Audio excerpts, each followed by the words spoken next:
ఈసారి అన్ని రిజర్వాయర్లో ఈ రోజు మీరు చూస్తే 91% అంటే ఇప్పుడు పండించుకున్న పంటలు కాకుండా 91% అంటే దగ్గర దగ్గర 1000 టీఎంసీ నీళ్లు రిజర్వాయర్లు ఉన్నాయి. ఇంకో పక్కన మీరు చూస్తే ఒక 7000 నుంచి 8000 టీఎంసీ నీళ్లు గోదావరిలో కృష్ణాలో సముద్రానికి పోయినాయి. దానికే ఆలోచిస్తున్న నదుల అనుసంధానం నా జీవిత ఆశయం.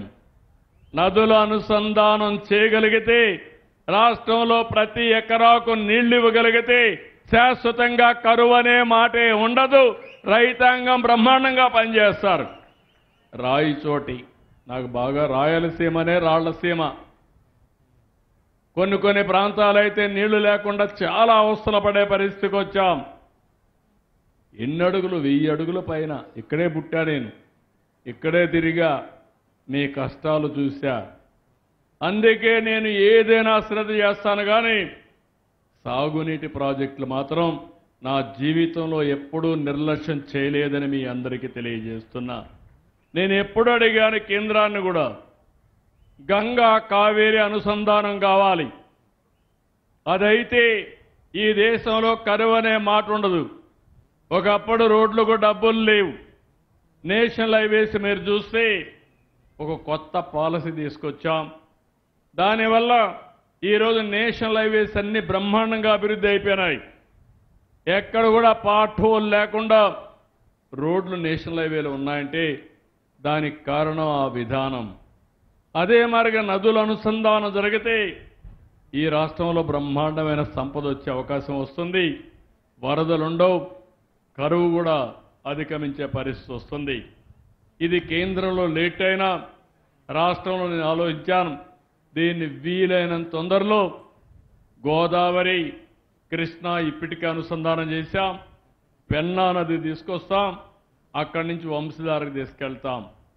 ఇది జరగాలంటే మొదటి ఫేజ్లో ఈ సంవత్సరమే ఏదైతే నల్లమల సాగర్ ఉంది అది కూడా వెలుగొండ ప్రాజెక్టు ద్వారా నీళ్లు వస్తాయి. ప్రకాశం జిల్లాలో అప్పటి వరకు తీసుకురావాలని దానికి కూడా ప్రణాళికలు తయారు చేశాం. అంటే ఎందుకు చెప్తున్నానంటే మీరందరూ గుర్తుపెట్టుకోవాలి, నేను ఒక భగీరథ ప్రయత్నం చేస్తున్నా. మీకెక్కడా తాగడానికి నీళ్లు కొరత ఉండకూడదని, వ్యవసాయానికి నీటి ఎద్దడి లేకుండా చేయాలని, వాతావరణం మెరుగుపడాలని నేను ఒక ఉద్యమంగా ఆలోచిస్తున్నా. ఇప్పుడు కాదు, 30 ఏళ్లుగా పనిచేశాను. ఒకప్పుడు ఇంకుడు గుంతలు కొట్టాం, ఎక్కడికక్కడ కంట్రోల్ ట్రెంచెస్ తవ్వాం, చెక్ డ్యాములు కట్టాం.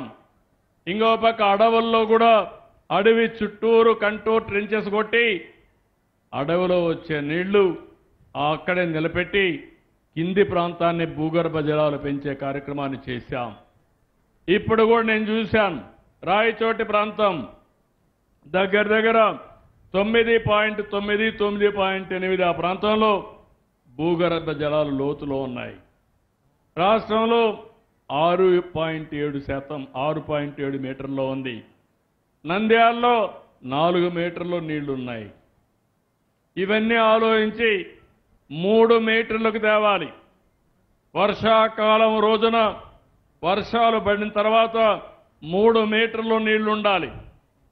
అదే మాదిరిగా మళ్ళీ వర్షాలు పడే మునుపు 8 మీటర్లను ఉండాలి. మనం వాడుకోవాల్సిన నీళ్లు 5 మీటర్లు వాడుకోవాలి. ఒకప్పుడు ఓల్టా చట్టాన్ని నేనే తీసుకొచ్చాను. ఇంతకంటే కిందికి